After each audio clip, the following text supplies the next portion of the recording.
Imagine a physical compulsion so strong, your body just keeps moving and moving and moving until your heart literally gives out. That's not a metaphor. That's not fiction. That actually happened. In July of 1518, in the cobblestone streets of Strasbourg, a lone woman stepped out of her house and started dancing. No music, no celebration, no reason whatsoever.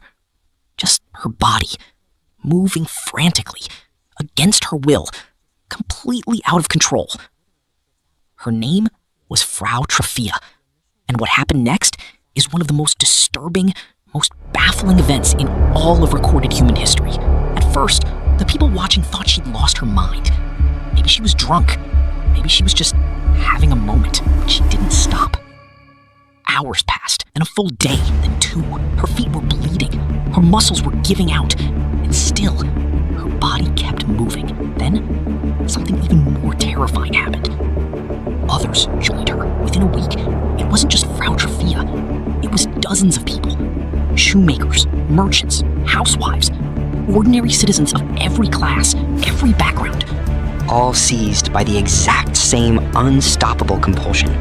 The narrow alleys of Strasbourg filled with thrashing, swaying bodies, locked in a kind of collective waking nightmare. No one was smiling. No one was celebrating. These people were suffering.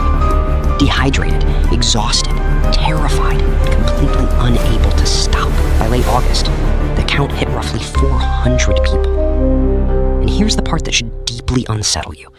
Because the worst of this story, it hadn't even started yet. Faced with a full-blown crisis, the city council stepped in. And what they decided to do next is almost impossible to believe. Instead of restraining the victims, instead of putting them to bed and letting them rest, the authorities decided to encourage the dancing.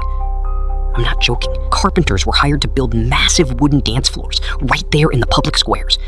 Guild halls were cleared out to make room for the crowds.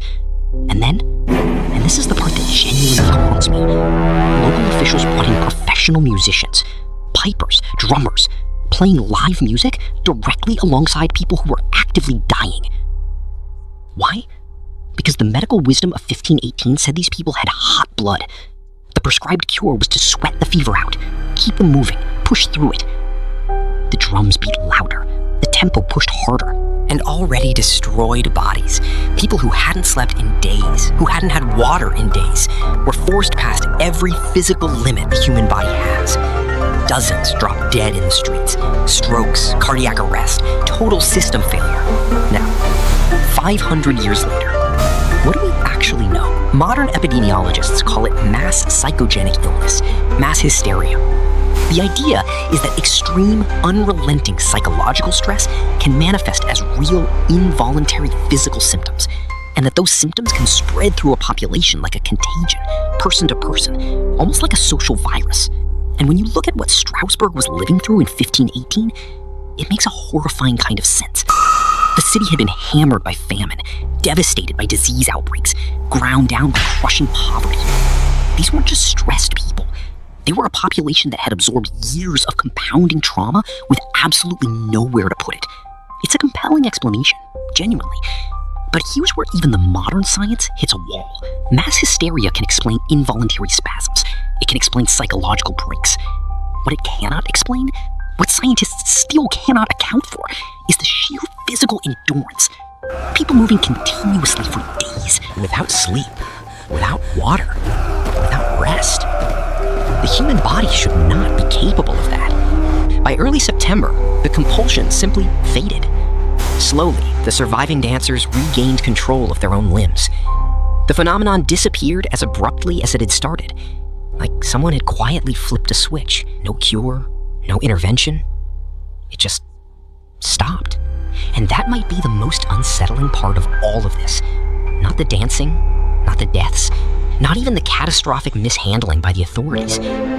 It's the fact that we still don't fully understand it. We can map the poverty. We can study the societal panic.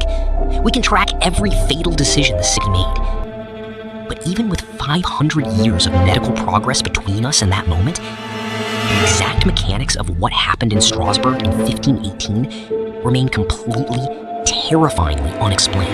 A glitch in the human mind so severe, so contagious, so relentless, that it literally danced people to